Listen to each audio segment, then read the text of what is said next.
Idea वो जो एक उर्दू का फ्रेज़ नहीं है, मट्टी से हम आए हैं मट्टी में मिल जाना है, तो मैंने उसके साथ काम किया था, जिसमें मैंने बच्चों के जो रॉ इमोशंस होते हैं वो कैप्चर किए। मैं फ़ोटोग्राफी करती हूँ जिसमें मैं एक एलिमेंट लेती हूँ अपने इर्द गिर्द से और फिर उसको काफ़ी एग्जैजरेट करके उसको बड़ा करके डिस्क्राइब शोकेस करती हूँ। तो इस रेजिडेंसी के लिए मैंने बच्चों के साथ काम किया था और मैंने मिट्टी इस्तेमाल करते हुए बच्चों के और उनकी फ़ोटोग्राफ्स ली थी।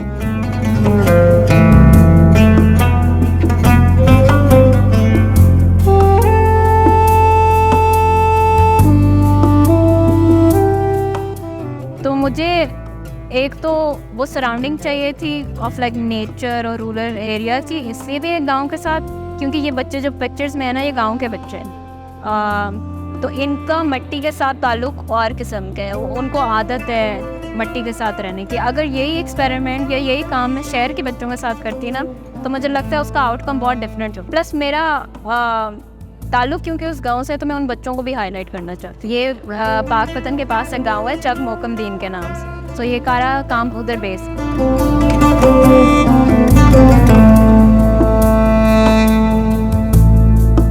और इस पूरी स्टडी के दौरान सबसे जो इंटरेस्टिंग बात मुझे लगी है ना, जब मैं बच्चों के साथ काम कर रही थी तो वो मुझे बार बार पूछते थे कि हम कौन से अखबार में आएंगे, तो मुझे ये बात बहुत अच्छी लगी। बच्चे जिनके पास एक्सेस नहीं है सोशल मीडिया का, वो जब फीचर होते हैं इस तरह की चीज़ में, तो उनके दिमाग में उनके सराउंडिंग से सोशल मीडिया का कोई कॉन्सेप्ट नहीं, तो वो जो अखबार का कॉन्सेप्ट था ना मुझे बहुत इंटरेस्टिंग लगा।